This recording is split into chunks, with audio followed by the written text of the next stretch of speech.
I can feel that pain. That's got to be a perfect representation of hell. There was something about that that struck a chord that felt familiar to me, having to slog through hell and back again and not being able to recognize the person who came back.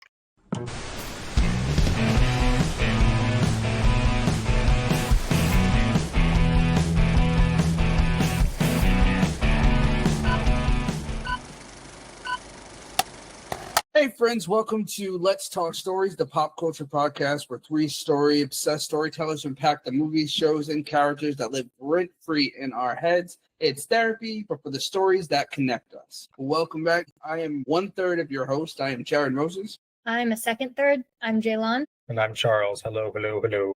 And today we are, well, before we jump into exactly what we're talking about, what has everyone been up to? How's everybody been doing? What's been floating around? I have been, and this is something that we announced, but we'll be diving more into a little bit later, but I have been very busy working with Jared and Charles to develop the Tell It Anyway course for 1 Brilliant Arc. So that's been what's taken up most of my time recently. I've been in rough patches. I have a new job that's going to pay me more of what I'm worth. I finished the major second draft of the Cosmos scriptment, which has been my 10-year project. So that was the big news of this hiatus. And hopefully you'll be seeing more of that because, I have to get it done. It needs to be done. Yeah. It was very good. I got to read a little bit of it. I'm excited to read the rest. Very nice. Very nice. Well, for me, I am in a whole nother state. Since the last time that we were here, I have moved to California, and I'm back to working on film, which has made me incredibly happy. And so that is where I am. So this particular episode, we are going to be talking about Epic the Musical. So before we dive into all of that, let's give people the rundown of what Epic the Musical is for those who have not checked it out. Most likely, I feel like everybody's heard of it one way or another, whether it's been like you've heard of the actual thing or you're like me and you spend way too much time on TikTok and you've heard like the sounds in the background. So it's kind of like, oh, this cool musical thing that's good, like these catchy tones. And you're like, oh, this is cool. And so one way or another, you know about Epic the Musical. And even if you don't know about that, you know what the story is about. It's a concept musical album created by Jorge Rivera-Herrans. I'm saying that so wrong, I'm pretty sure. Adapting Homer's Odyssey into an epic pop rock stage show, initially released as a series of sagas on TikTok and other streaming platforms, i.e. YouTube, and I heard it on Spotify, but I think it's been all over the place. It blends Broadway tradition with contemporary musical storytelling, hip-hop inflections, and a viral social media culture. The notable performances, Rivera's himself as Odysseus, powerhouse vocal performances, and as well as the rest of the cast, because the cast is actually kind of pretty badass too, honestly. I learned this from following the creator's TikTok. All of the cast were sourced online. So all of these people were not necessarily professional voice actors, but they submitted their auditions to Jorge Rivera-Herrans himself, and that's how they created this cast. That's interesting. I mean, it's kind of cool. I think it's kind of cool in general that like nowadays that people can do that, because it's like when you think about go back to like, I'm going to bring it up, but like go back to Hamilton. These are professional actors who were called in and asked to do this. But it's like we live in the day of social media where now people can find people from anywhere and pull them into cool projects. And then it like becomes like not an overnight success, but like in a way, kind of like an overnight success type of thing. And I think that's kind of cool. So it built a massive online following before, and it also showed how Gen Z and millennial fandoms will rally around new myth making in real time. So yeah, that is what it ultimately is. This will be our third musical that is either a retelling of, or yeah, I think they all were retellings. That was Hadestown, Warriors, and now this. So it just seems I like retellings in general. I don't know. What do you guys think about retellings? It depends. It needs to have some sort of oomph that has great value and not just being retold just for the sake of the retelling. But I think when you can find that, yeah, I think it's fascinating because I think you get to see things from different perspectives and lenses, and you get to see.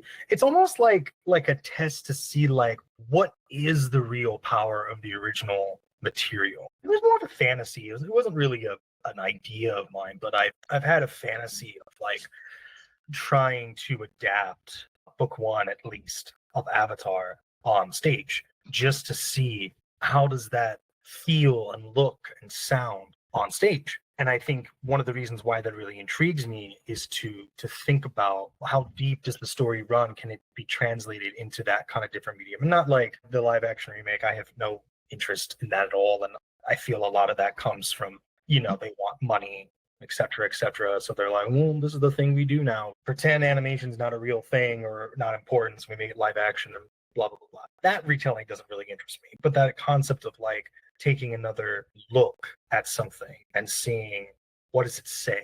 What does it say to me? What could it say to me? And finding deeper and deeper layers, I find really, really interesting.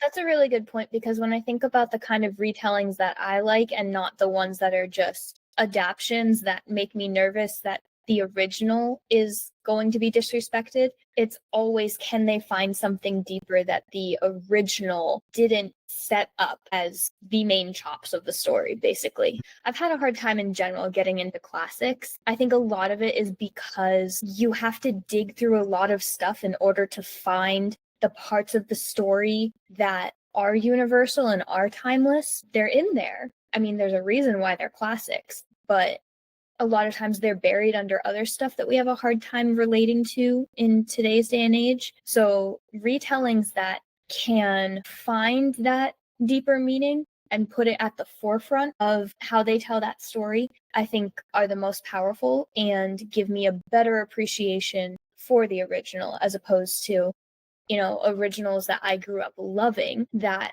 now, if they talk about remaking them, I'm going to be very, very sad and scared that it's not going to be as good as the original that is nostalgic in my mind. I mean, I think as far as like musicals go, I think you can do whatever you want and it's fine. My beef is more with like Hollywood, because Hollywood is constantly playing it safe. I was just having this conversation yesterday, and Hollywood that's their thing now. They play it safe. So it's like retellings and remakes and reboots, they all happen because they're IPs that have been proven to make money in the past, so that's why they do it.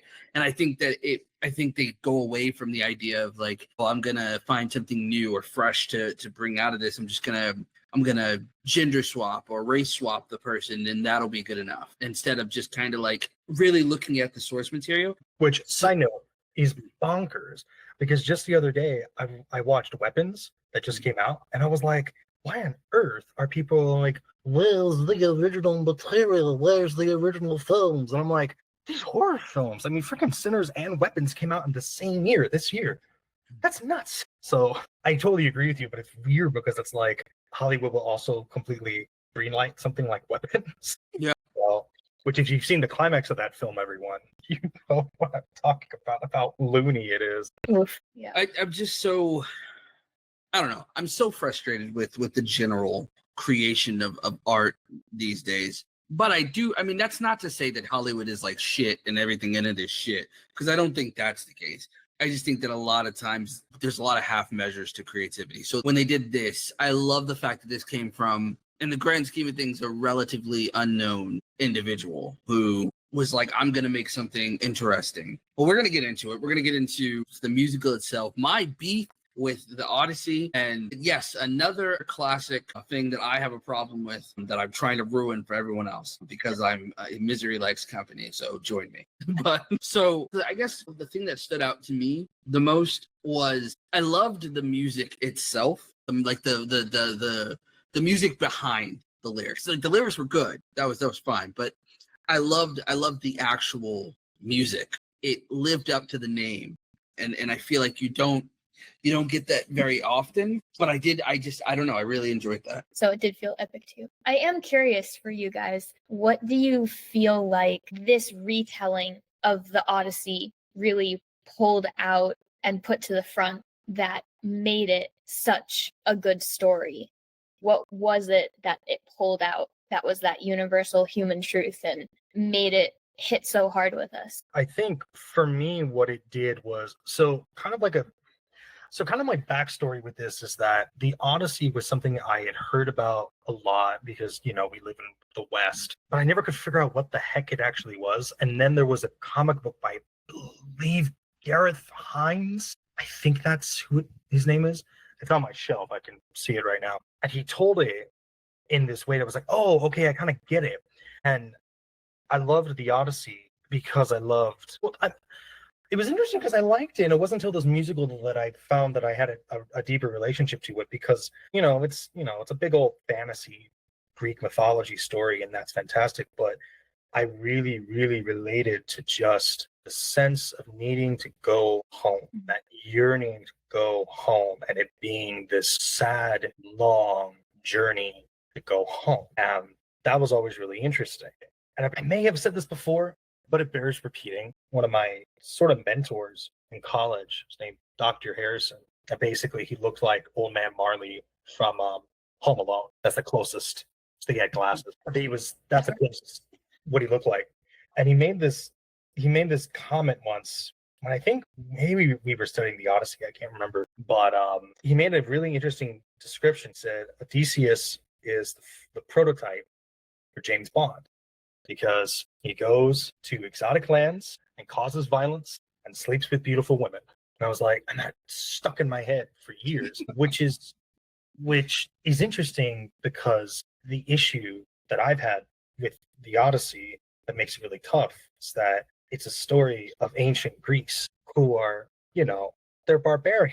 Like the Sparta was basically the original fascists, and everyone can hide behind quote unquote they invented democracy and all that, but you have Alexander the Great and you have the Peloponnesian War, and you just have this general violent, brutish culture, and that's in all of the myths. So Perseus is the only one who kind of is a nice guy and has a happy ending, but Hercules is kind of a jerk, Theseus is kind of a jerk, Jason is a jerk. It's kind of what those stories are again and again and again. Zeus and Apollo, they do these horrible things, usually to women. It's frustrating because you want to fall into this narrative that's really interesting and relatable, but in the back of your head, there's the understanding that, Odysseus, he's got to bang Circe, and he doesn't really have a problem with it. And the sacking of Troy is just a thing that happened, not a thing. Just the mutilation and rape and enslavement of an entire city and culture of people. Agamemnon's a good man, that all that stuff. And, then the slaughtering of the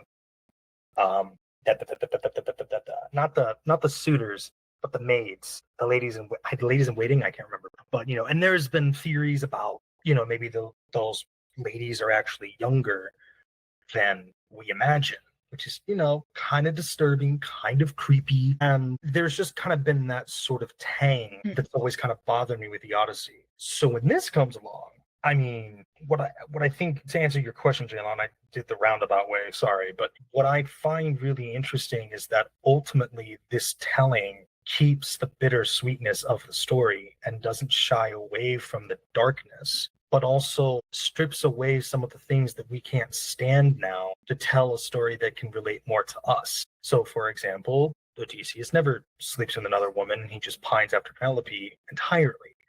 And frankly, well, that's a bit of a tricky situation, but shall we say his homecoming is definitely romantic and full of love rather than just sex with Penelope. And that universalness of that longing to go home and that relation, but also discussing the inherent darkness that's in the story and not shying away from it and not putting a pretty bow on the tale is incredible. And I find it fascinating and smart because it's not pacifying the story. It's stripping away those things that just we don't want to deal with because it interrupts the things that are meaningful, the darkness in it, the longing for home, the epicness of the story, which I find really interesting because which is funny too, because whether or not it was intentional, there's a bit in the Sandman comics I always thought was interesting where Dream's friend, his immortal friend, says they changed King Lear because there was this period, I don't remember when King Lear was changed from a tragedy into this optimistic story,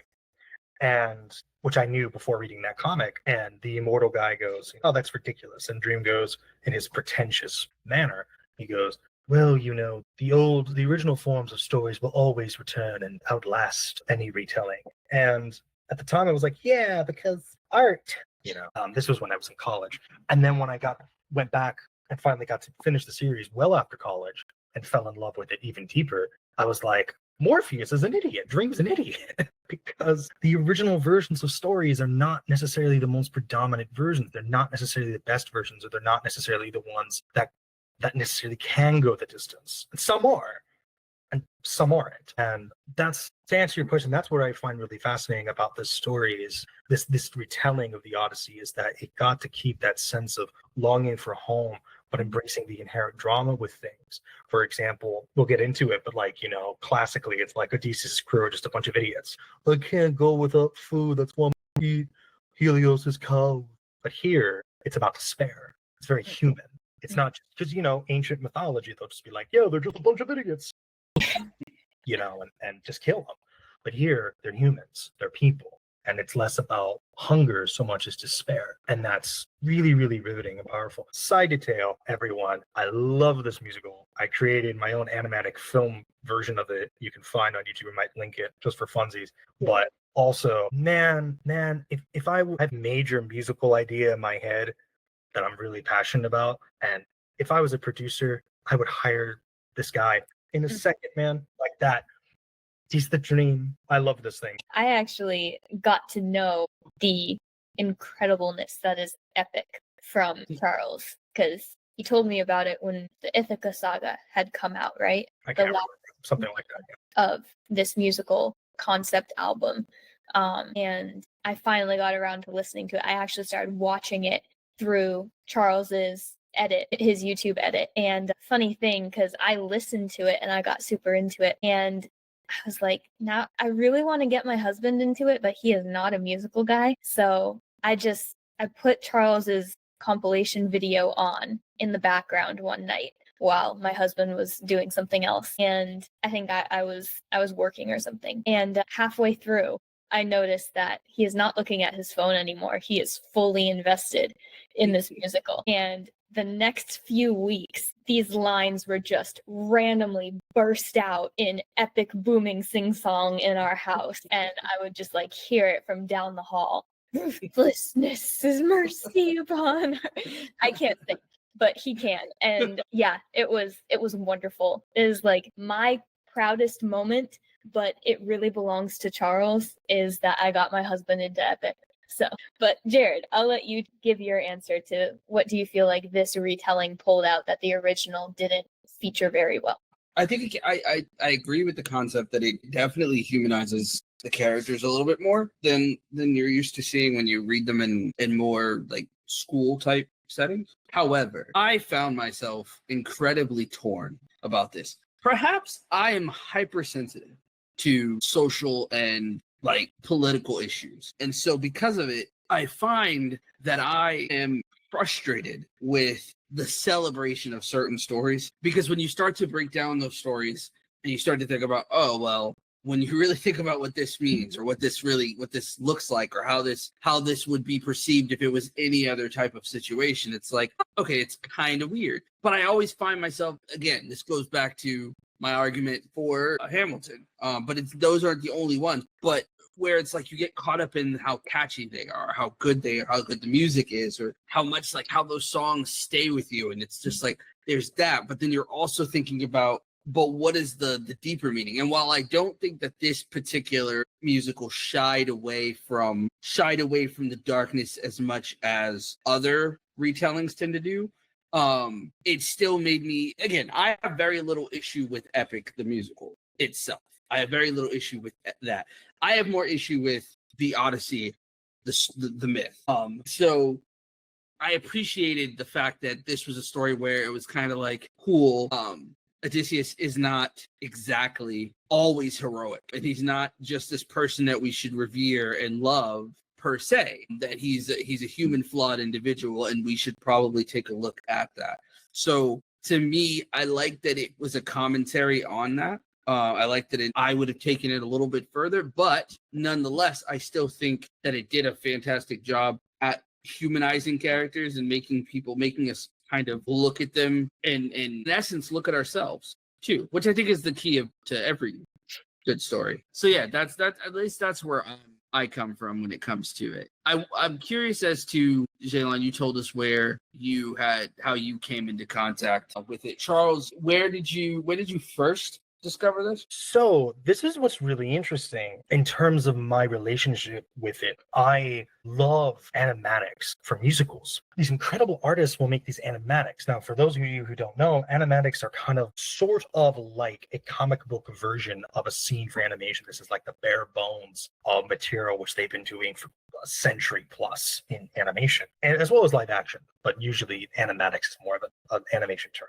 Anyway, and people will take soundtracks and make animatic version dramatizations of them. And so that my YouTube algorithm knows that about me. And it came up of the number Suffering, which is the siren, the part one of the siren section of the Odyssey. And I heard it and it was great. And I thought it was a great song. And by Jove, the woman, I forget her name, whose Penelope's singing voice is just, oh my gosh. Just she's the siren takes her voice in this song for Odysseus. And I immediately picked up how it was different, where he wasn't tied to the mast, the beeswax in his ears, and he was communicating. I was like, oh, this is a really great interpretation. But why I stuck around with it, why I was like, I need to know what this is. I mean, how do I put this very, very simply without completely derailing everyone's mood? It was the first time, either in a long time, or ever, where I could express how I felt about not having seen my home of Southern California in almost, now pushing 20 years. And that is exceptional, because the song opens with the siren as Penelope tempting Odysseus, saying, "Don't you miss me?" And he says, "More than you know." She says, "Then jump in the water and kiss me." And that stuck in my head for days and days, because it was such a perfect explanation for how I felt and how I have long felt and still feel. And that's how I found it. And then I went back and listened to the soundtrack, and I was like, this is amazing. And then I started, getting inspired. I'm like, if this guy can do this, what can I do?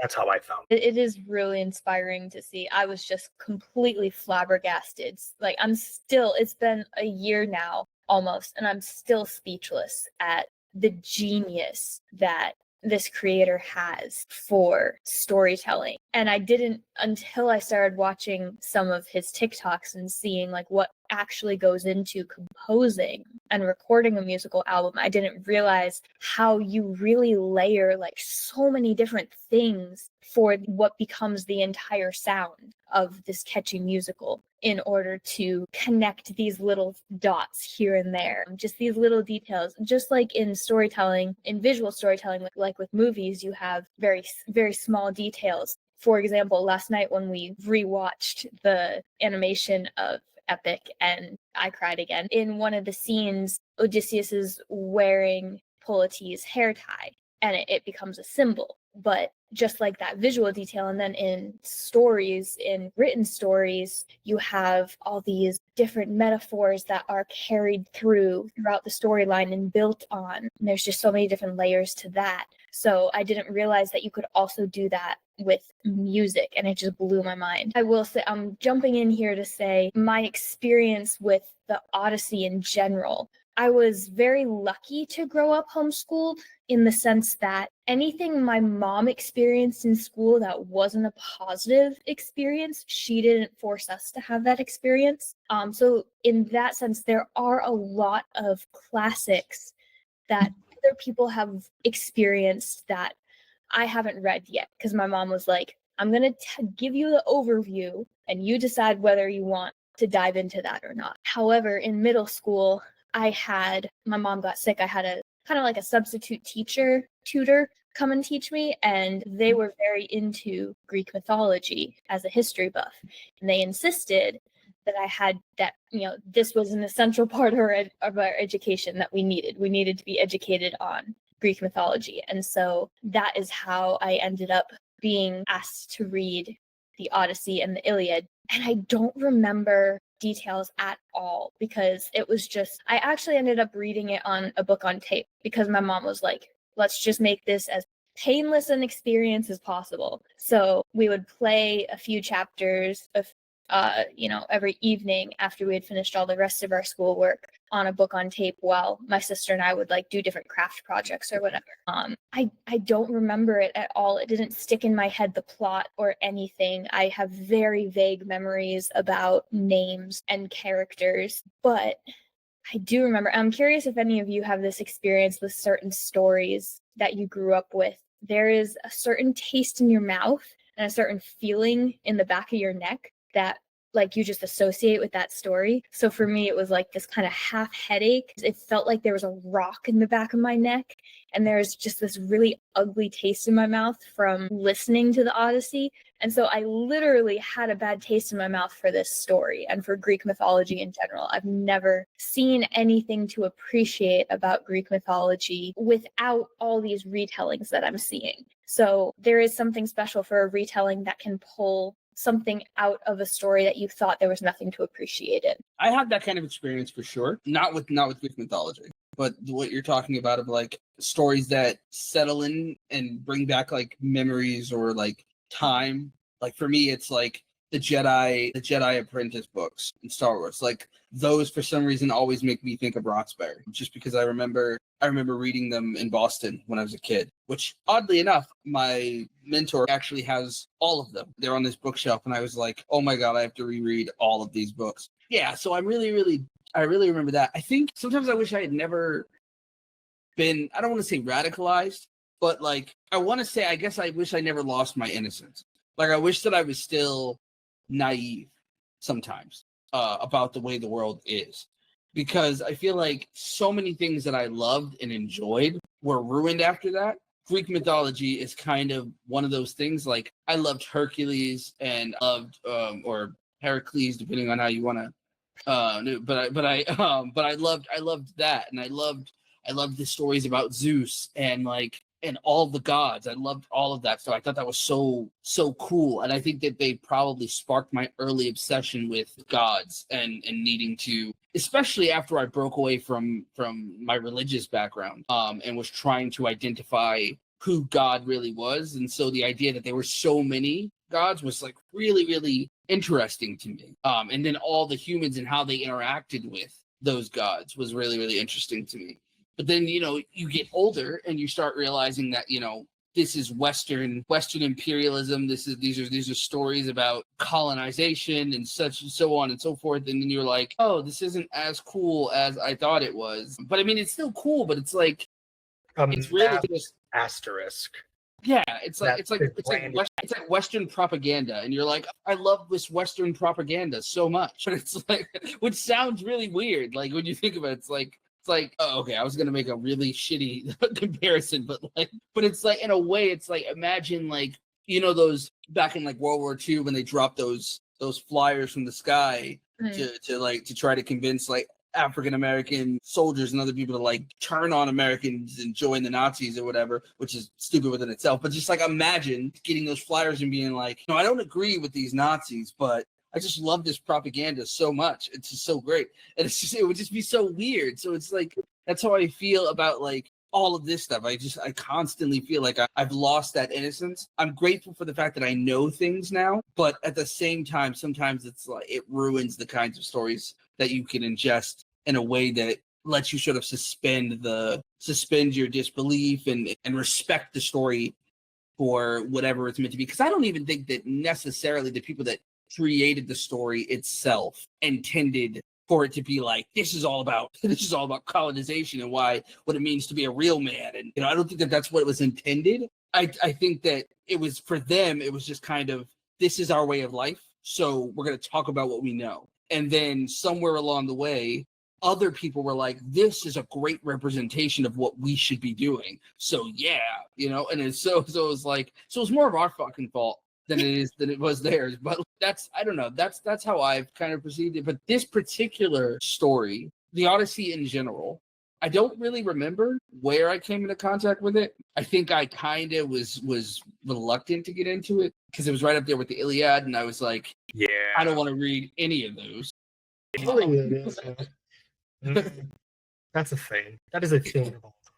So I was like, I don't know if I want to get into that. I don't want to dig into it. And then like television happened, and I was like, and then there was like little bite-sized ways of doing it. But I've always been a big fan of like road trip stories. I've always been or journey stories. I love those. So when I heard about it, I remember thinking, oh, it's a road trip story, kind of. And I'm kind of cool with that. But then it kind of became the blueprint for all other road trip stories in a way. And I think that within itself is both awesome, but also sucky. It's very interesting because I was thinking about this, about like what makes this hero's journey stand out so well. First, what made this retelling resonate with me? And then it connected to what makes a hero's journey stand out so much as something that you can relate to. I think especially in this retelling, it was highlighted. The entire theme of the story is, can you go through suffering and emerge the same person with your soul intact? And I think that's such an important conversation on so many different levels to be applied to so many different things. But that's really what stuck out for me, even more so than the longing for home. I think home has never been a place for me, but home for me has been the innocence that I had, like you were talking about, Jared, like before you knew stuff about how ugly the world was and had to shift your life to anticipate that ugliness coming to your front door. There's a homesickness in me for the innocence that I had before all that, before the world just jaded me. And I think that's really the hero's journey that we can all relate to. And this retelling called that out very specifically, because all of us have a hard time recognizing ourselves in the people that we have to become in order to survive the cruelties of this world. And that was the biggest question that Odysseus had in this story, especially it's technically a subplot, I guess, but it feels like the main plot is his love story with Penelope and being reunited with her. That was the biggest question, was, can you fall in love with me again? Even though I'm not the person that you married, I was turned into a monster from what I had to become. And Penelope saying, I still recognize in you the person that is my husband. And to me specifically, that story came at such a unique time, because being a military spouse, before we got married, we had to answer that for ourselves. For him, if being active duty, if he ends up getting deployed, how is he prepared to deal with what he's going to be asked to go through? And how am I prepared to love him when he comes back different than he left, because he had to go through something that was going to change him and make him become a different person in order to survive that. So that was a very interesting conversation that I see a lot in the people that I care about in my community of military families having to wrestle with, especially in the conversation of how do we support veterans way better than they are, because they are not supported whatsoever. But also, how do we live in a world where war and PTSD and all these things are unfortunate realities that get made realities way more often than they should? So yeah, those are some thoughts I had about what made the story relate to me so much, and just what makes the hero's journey in general such a fundamental part of storytelling that everyone can relate to. I'm curious what your thoughts are about that. I think it's so interesting because it is a story of like, you can't go home again, but especially when you put it in the context of like innocence, longing for the innocence that you once had. And I agree with you. I think that a lot of people feel that way, especially now more than ever. It's like every single day you're looking at the news or social media or whatever, and it's like a constant reminder. I was just talking to someone about the 90s, and I was like, how fondly I remember the 90s. And maybe the 90s weren't as amazing as I think they were, but when I was a kid, I didn't have to worry about all the other problems of the world. So the only things that I cared about were Burger King paper crowns and Cartoon Network and Junebug, and that kind of stuff, and like drinking Mellow Yellow while going to Blockbuster every Friday. Like, those things to me that was what the 90s are. And I know there was all kinds of crazy fucked up shit going on in the 90s. As an adult, I know that.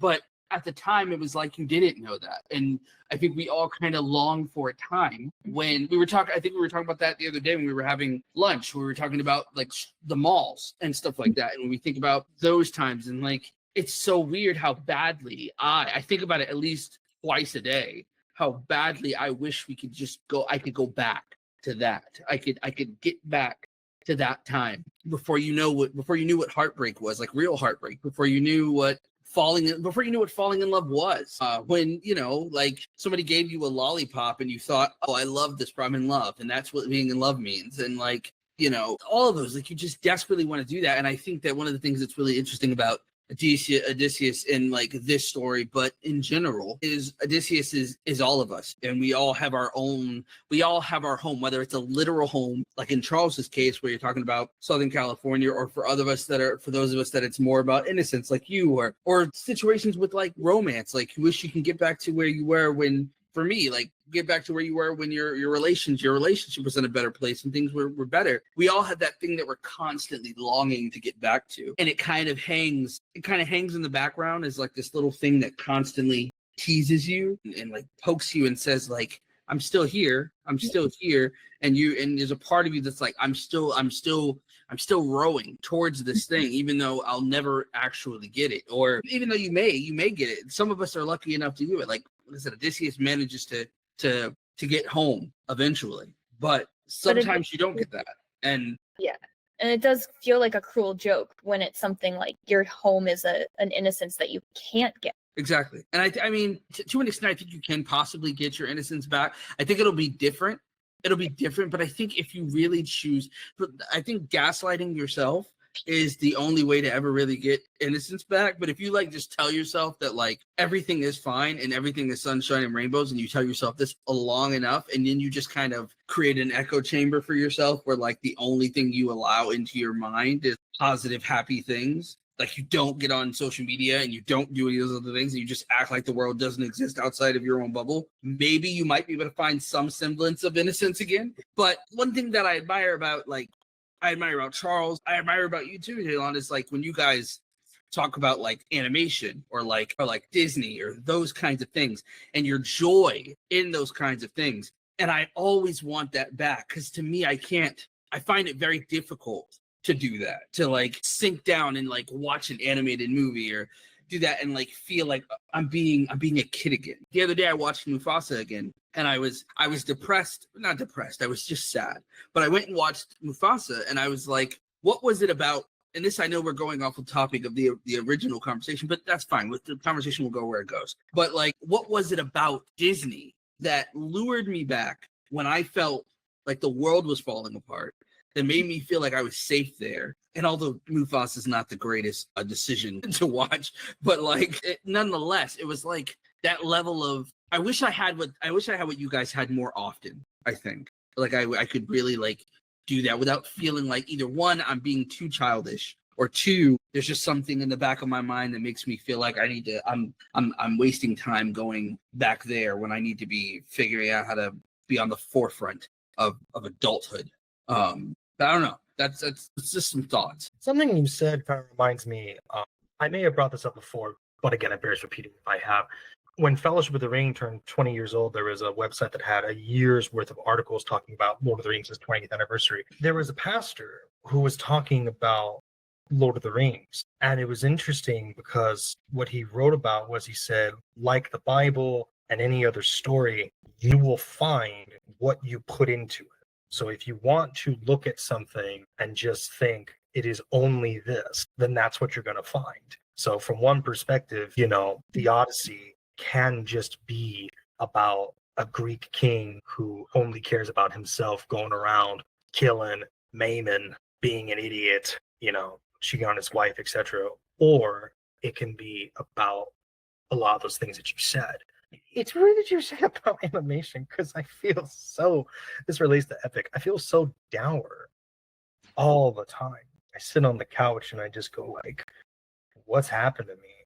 Like, it feels like everything is a dream that happened before that didn't happen to me. But it is funny that I do get excited about these certain things and still hits. And I think one of the reasons is, I guess, that acceptance about like, I'm gonna take this out of it. To me, it's this, even though it's maybe not that, or it can be two things at once. Not in a sense of ignorance, but a sense of like, I'm going to take the best out of something and not let the nastiness of something triumph. I guess it's maybe that is a part of why I still feel certain ways about excitement, where it's like, everything sucks and blah, blah, blah, blah. It's like, but this doesn't suck, or this doesn't make me feel suck, or it doesn't make me feel suck for 5 seconds. I think that ties in something with Epic that I find really interesting in that sense is that there are, like I said, very barbarian, brutal things in the material, but what this cast and the crew, and especially the head honcho of it all, has achieved is something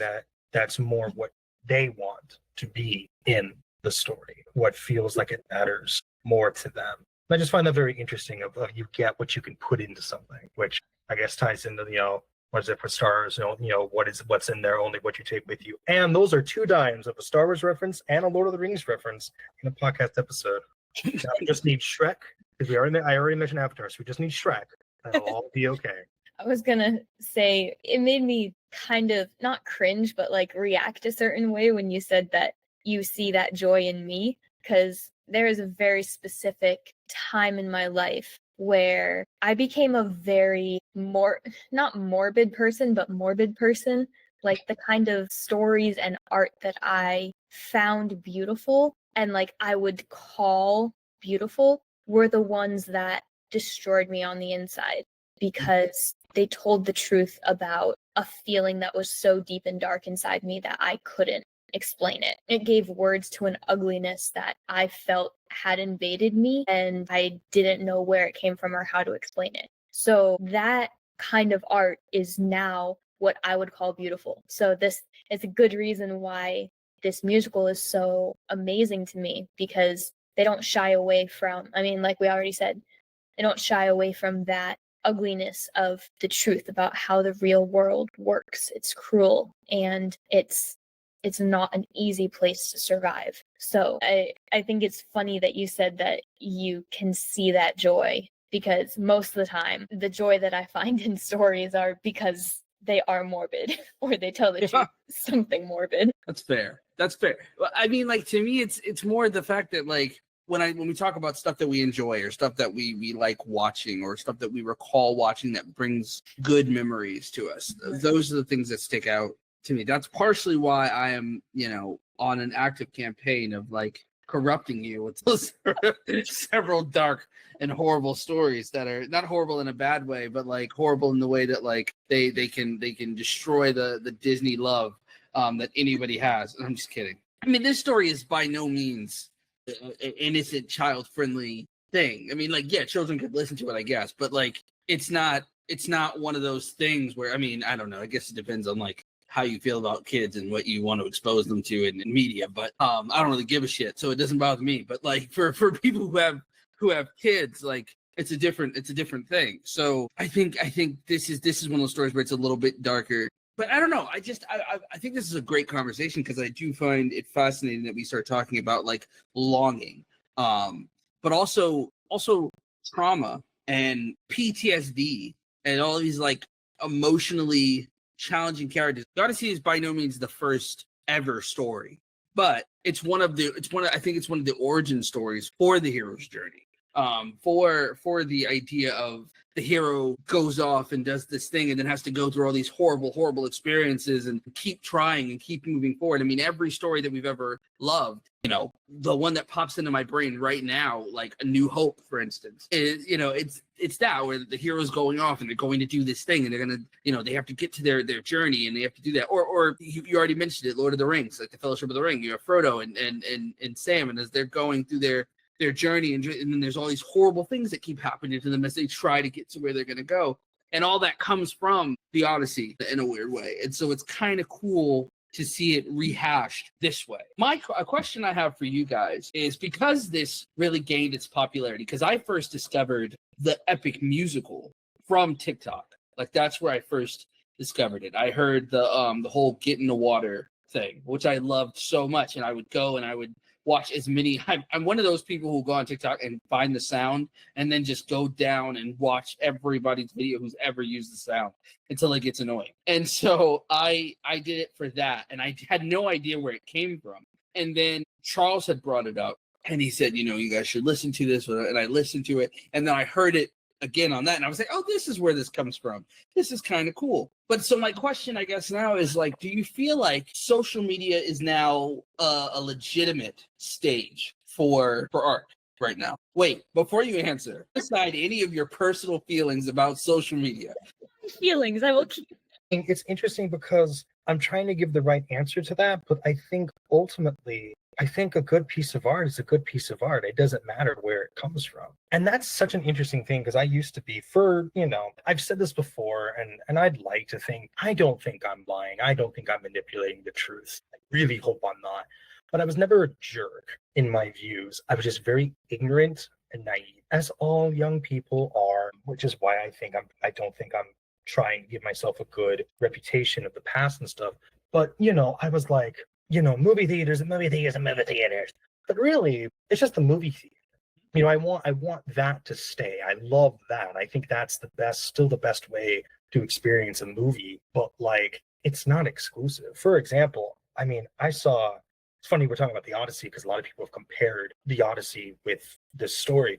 But when I first saw Mad Max Fury Road, it was on the TV just in my living room. And I was interacting with that film like I was in it. Like truly, I was talking to the movie as if I was in the movie, even though I was in my living room on the couch, standard TV. And so I think about that. I think about how it's like you go to the movie theater and it's like, oh my gosh, it's amazing, it's so beautiful.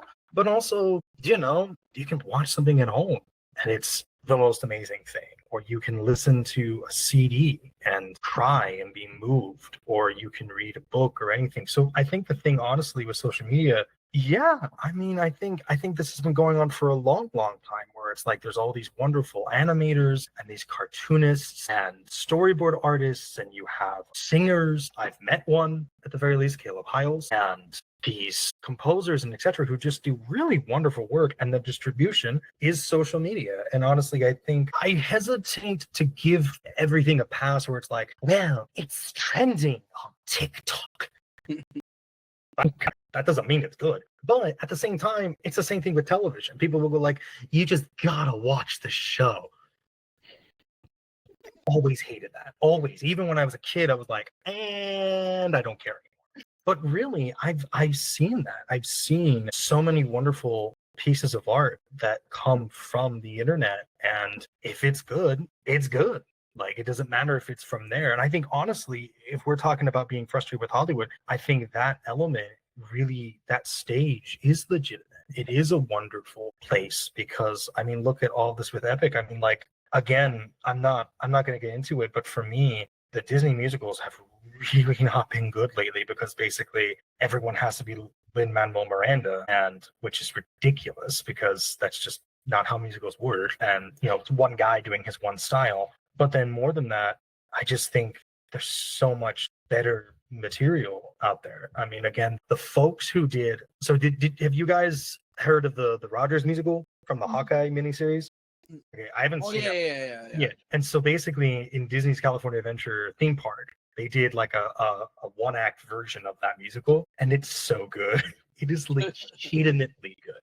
It's legitimately really good. And I'm like, hire those people. Take those people out of the little theme park assignment and stick them in a movie. And I say that to say that I think, like, you listen to this and it's like, this guy's has been sitting under a rock. Mr. Rivera-Herrans, if I'm pronouncing his name correctly, I apologize. He's been sitting under a rock and he's created this great, great piece that has moved me and inspired me and got me to think. And I shared it with my sister and she's like, where has this guy been? So yeah, I think it goes back to, Ratatouille. Greatness can come from anywhere, and if this is the way that it's being delivered, then so be it. It doesn't need recognition or whatever, but it's like, the people that we decide need to have recognition and what deserves it, they're terrible people, or it's a terrible industry or institution or any of that. So who cares? So, it's kind of like what I was saying before. It's like, Superman is never going to be nominated for Best Picture, the new Superman movie, but like in my heart, it is. Whatever gets the job done, whatever tells the story. So I think, yeah, especially because it's people too. I think people can be really, really stupid, and they just decide something's really popular for reasons that I can not possibly understand. But then I think oftentimes they will give things that are due credit the chance that the intellectual bourgeoisie elite will not. So yeah. I mean, if it's good and it has a heart, yeah. If it's social media is a way to do it. It's just another stage. Yeah, that is really interesting. You kind of touched on a couple things that I was touching on, because in my head it's just this constant tug of war. But really, it's just a double-edged sword. Social media is, because we have the Hollywood that we're all frustrated with because they only play it safe and they only feed us stories that are marketable, which basically just means that they have mass appeal. They are by definition boring because they have mass appeal. And that is the only story that Hollywood will recycle, because they don't want to take a chance on spending money on anything else that hasn't been proven to sell. Not to mention, as Charles said, horrible people who tell us what we need to pay attention to because they want to reinforce their false narratives. Social media is a horrible place to have to be in.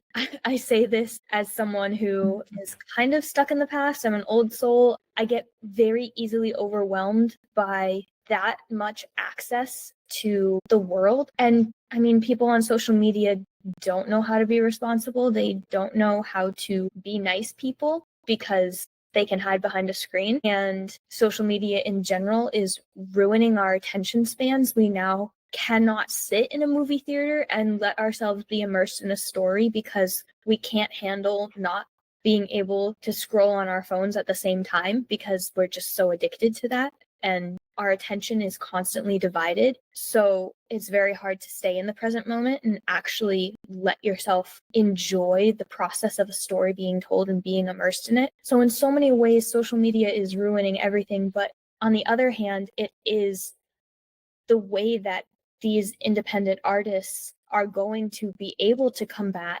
Hollywood and all of these people who will only feed us what enforces the false narratives that keep us oppressed. So if we want to have stories that actually set us free and actually speak to the humanity inside of us, instead of this plastic version of humanity that everyone wants us to be, we have to invest in the indie artists, and we're going to find them through social media. That is the stage that is given to them.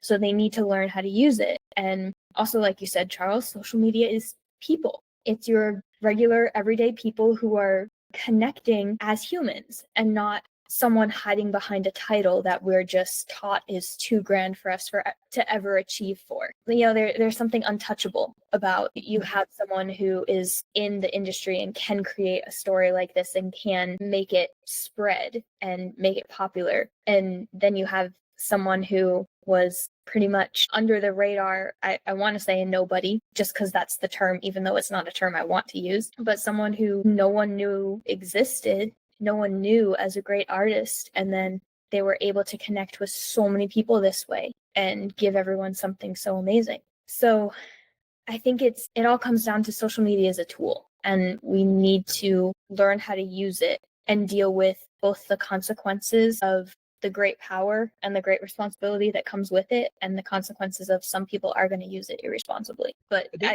it's a very interesting question. So yeah, I'm curious to hear your thoughts. I mean, I share similar thoughts as you guys. I have a very different opinion about social media than you guys do, considering the fact that I spend a lot of time on it. But a big reason for that is because while a big part of me is an old soul, there's another part of me that is very much adaptable to the way things are. Entertainment began with comics and newspaper strips, to radio, to those little fucking penny view things for the movies, to cinema, to eventually television, to the internet, to social media. The way that we enjoyed entertainment, the way that we enjoyed our movies or our TV shows or our characters, the way that we enjoyed our stories changed by layout. And so now, this is the new television.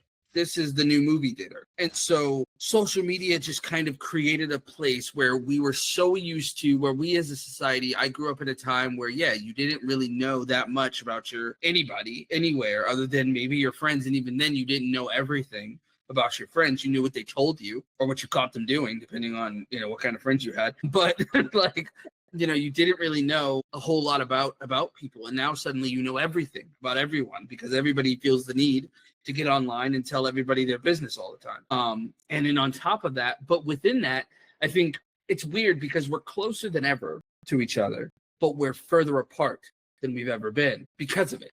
It's like social media showed us each other what we really are like. And then we were like, I don't really like that. So you stay on that side of the line and I'm going to stay over here. And then suddenly it was just kind of like, we don't really know who we want to be. But within that, within a world where we are now closer than ever, but also further apart than we could ever be, you still have this place where while it brings us the news faster than we've ever received it, while it brings us the biggest trends, the newest music, the newest everything so much faster, we also are brought entertainment in all of its forms, but stories so much easier. And in so many different ways. Like you have people who have like the famous social media line now of story time, where people will sit down and just record themselves telling unhinged stories about their lives that nobody should ever know about outside of the people that were involved. But like that, and then you have stuff where it's like I've seen people do skits and things like that, where they're creative ideas of people who will just play this one person playing multiple different characters because they put on a wig or they change the camera angle, they do all kinds of cool stuff like that. Or you have people who really go all in and they get a camera and they really shoot some shit and then they edit it and they put it online. Like we are living in a world where entertainment comes in all different forms and facets in so many ways. So I definitely believe that social media is the legitimate stage now. I argue that social media might be the definitive stage at this point, more than anything else. I mean, yes, people still go to the movies. Yes, people still watch shows, but it's like you have podcasts and you have people who review stories and whatever. And so there are people who genuinely don't even decide to go and see a movie until their favorite TikToker tells them whether it was good or not. This is the world we live in. And it's almost like the first line of defense, well, not the first line of defense, but the first line of how we come into contact with entertainment is social media. So yeah, I would say that it's not just that I think social media is the legitimate stage. I won't say it's the only stage. I will say that it is probably the top stage at this point in time. And it makes me excited because it makes me excited to see what else is going to come out. What are people going to come up? And because it also, the other thing that's really, really interesting too, is social media also kind of got rid of the need for gatekeepers. There used to be a time where you couldn't make a show without Hollywood. You couldn't make a movie without Hollywood. You couldn't make an album without some sort of producer. YouTube, TikTok, Instagram, these different places, they removed the need for that. So now anybody with a camera can go out and make anything they want. And if it's good, it'll get attention and it'll be what it's going to be. And I think that's one of the coolest things, I think, about social media. I think it's the coolest things about the time that regardless of what people say, I think we are living in exciting times. We're living in scary times, yes, but we're also living in exciting times. When you sit down and listen to filmmakers here talk about the work that they had to put in 20, 30 years ago to get their thing made, where like people had to print out their script, all 120 pages on one side of paper, and then get those fucking push pin things in it, and then put it in a manila envelope and do multiple copies, and then send it off to as many people as they could and pray. And then even if they did get picked up, it was like, okay, now you have to move across the country to come and do this. And now it's like, no, I can do this on a Saturday on Zoom or on Google Meet, and I can email you my script and to 100 people. And it's just like, I don't know. I find that this is one of the things that when I see people get frustrated about, myself included, frustrated about where we are when it comes to entertainment and when it comes to like what we can make or how we get out there in the world, I always say, all you have to do is just recognize the time that you are living in, and that if you put in the work, if you go out and you make a thing, and you try to make that thing and you just put it out in the world, whether it be written, whether it be video, whether it be music, whatever, you have just as good a chance of becoming whatever you want to be as anybody else. And the barrier of entry to fame or the entertainment industry is so much lower than it's ever been. And so I think social media has made that a wonderful thing for a lot of people. And like I said, I'm most excited to see what else people come up with. More importantly, I'm excited to see what I myself get to contribute to this world, and the people around me, what they get to contribute to this world. So yeah, I don't know. That was a long-winded way of saying that, yes, I do think that it is a legitimate stage. And I think that's interesting too, because my own little plug here, because folks, I finished the second draft of the script. It's happening now, folks. You are going to hear me talk about it until I'm satisfied with the final product. But that was something with Cosmos, is that, when I first envisioned it, I was like, it has to be this, this film. It has to be a film. It has to be in theaters and et cetera, et cetera. And over time, it changed. I mean, for example, one of the inspirations I realized was Genndy Tartakovsky's Primal. I was watching that and I was like, film isn't doing this. Film is not creating anything like this. Why the frack would I want to deal with film? Which is hilarious now, because I keep telling you, Jared, like, there's so many different films that are coming out like this year and like next year. It's like, why would they just leave us alone? I'm not of our time. So it's interesting, but still, I still think it's a little bit on the rarer side, despite the great stuff that is coming out. And that's when I started thinking, I was like, how can I make this project happen as this, like an animated serial and like a manga series? And it was epic. That actually got me to think. I was like, well, if this SOB could do it, if he could take people online and make something like this, surely I can do the same thing. Because you're right, all the people that I was watching the animatics for, they're really freaking talented. And the fact that they're, if this is what they want to do, if they're not working in animation, I would love to work with them, because they're freaking talented artists. There's so many talented artists out there, and there's so many talented things. And that was kind of one of the thoughts I had because of this music, where I was like, well, wait a second, if he can do this and create kind of his own industry in a sense, and create such wonderful art, maybe I can do the same thing. And that's pretty exceptional. I know that's not exactly about the themes and ideas of the musical content itself, but I wanted to throw that out there, that I find that really, I agree with you in that sense, where it's like, it really, as you said, Jaylon, is a double-edged sword. And once you understand that, I think you can understand how to navigate that. Mm-hmm. And that's pretty exceptional. That's why when I say inspired, it's not just the music itself. It's like, man, if some nobody can do it and actually succeed, that's pretty cool. And I think that's important too, because it's not just about monetary anymore. It's not just about like, I don't know, Sylvester Stallone or something, where it's like, and then riches came or something. It's not about that, but that sense that your work can be seen and appreciated and regarded and inspire other people. Because all those people are doing those animatics just because they freaking love the work. Yeah. I think that's pretty inspiring. For sure. Definitely underscoring how inspiring it is to be shown how possible it is for you to do the thing that you've dreamed of. I also really love, Jared, how you reframed, we live in scary times, but they are exciting times. I think that's a mindset that I'm going to keep reminding myself of every time I get frustrated with social media, and the fact that I need to learn how to use it in order to do what I want to do with. Verily, verily, verily. It was the best of times. It was the worst of times. That is objectively true. Absolutely. 1,000%. Okay. So we're gonna roll into our next segment.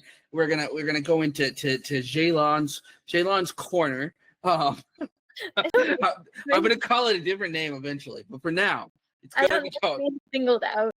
Singling you out. It's happening. It makes it worse when you're hiding in the corner when you're being singled out, because now we're just all gonna go to the corner and look at you. So, trap. What do you feel like this particular story, as somebody who specifically stated that you had very, I want to say, like bile-like feelings towards Greek mythology, made you feel like you were having a stroke, dealing with Greek mythology? Do you feel that this particular story let you in, or do you feel like it made you feel like you still needed to be a part, you needed to be in the club to really get it? I think it definitely gave, it's a story that's so rooted in, like we said, this hero's journey, this very universal human longing to go back to what you wish could be again, whether that's home as a place, a time, or a person that you used to be, being able to recognize yourself again.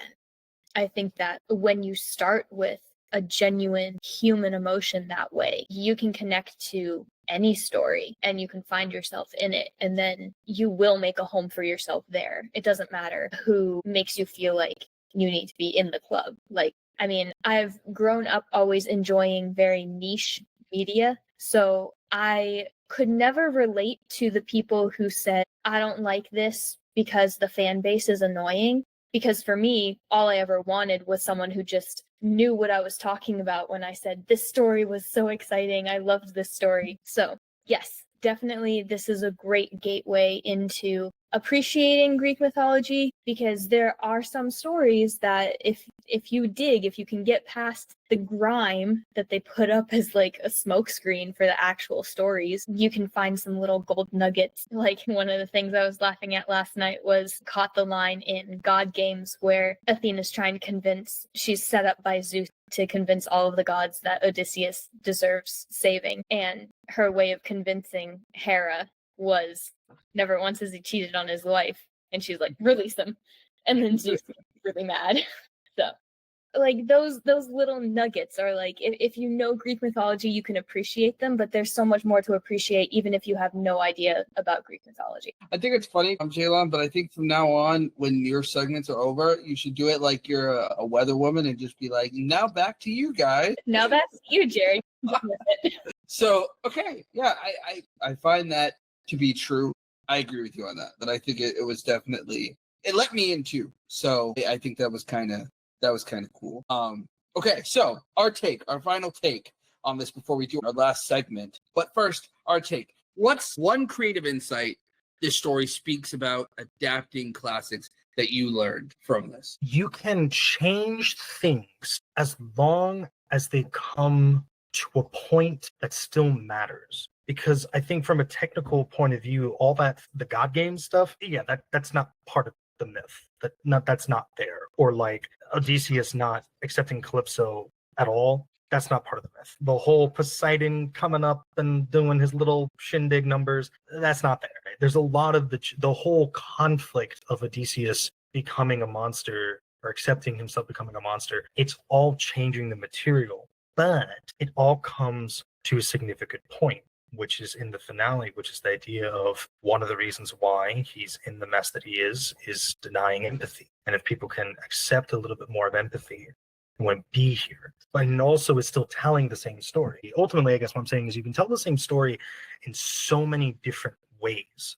And that's really, really exceptional because you can find different avenues, different themes, different perspectives on stuff that's just simply fantastic. And I think actually speaking of retellings, I think something that, because you mentioned Hercules, here's an interesting thing. I never got to see it because I don't know if they even made a recording of it, but there's currently a Disney's Hercules stage show. I haven't seen it or heard the soundtrack yet, but there was a Central Park version back in, what was it, 2018, 2019? It was pre-pandemic. And I remember, at least I think it was. And I remember there was this idea that I had heard from people writing about it, because again, you were only like pictures. And they were talking about how like there was this interesting idea about talking about heroism from Hercules in this Disney version more than just fighting monsters, because people deal with more than just fighting monsters. They need help more than just that.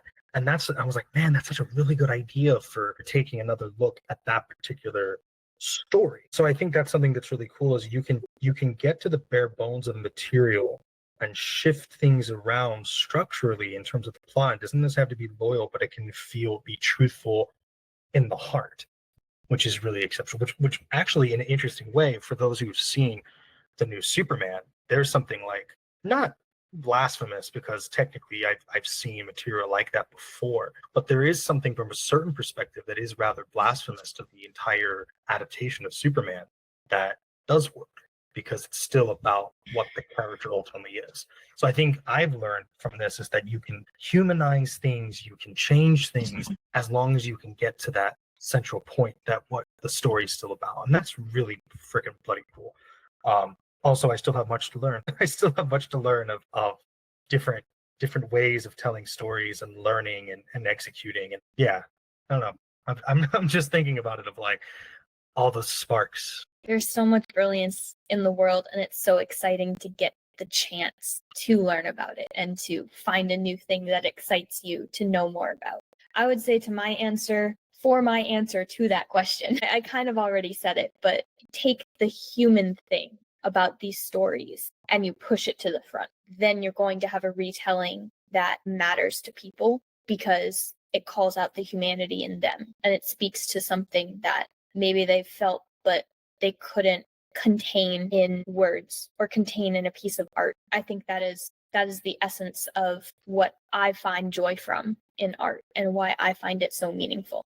I guess the one creative insight that I can take from it is less about an insight about story and more about an insight about myself, which I think is kind of also the point of not only this podcast, but kind of stories in general, is to not just figure out the things we love about how to tell better stories, but also the things that we learn about ourselves along the way. For me, I think I have a massive obsession with recreating stories the way that I feel like they should be told, or adding context to them, to the original stories. I really, really, really like that. I have tons of story ideas that are completely mine from original characters that I come up with and made. But I really love the idea of taking from other people's work and then tinkering with it and making a little bit of it mine. Because I kind of feel like the way that we talk about story is the connective tissue of civilization. I think the thing about stories is that we kind of pass stories down to each other, and we share them. It's almost like if you have family and they give you recipes, right? And they give you these recipes and you take them and you're like, oh, this is so great. But then eventually you're like, but I wonder what would happen if I tried to add a little bit of this. And then you take that and then you pass it down to your children or your, whoever, and so on and so forth. And I feel like that's kind of how it is for story for me. I love the idea of taking a story that has been told for hundreds of years and saying, but what if we add a little bit of salt, or we add a little bit of pepper to this and see what happens? And or maybe we turn this thing completely on its head and instead of frying this, we bake it or whatever. And just kind of having, I don't know, I have a lot of food references, I apologize. But in general, I think that's the thing that I love. That I think that I'm obsessed with taking stories that other people did and adding my own 2 cents to it so that I can pass it on to the next generation and they can add to it and do what they want to do with it and so on and so forth.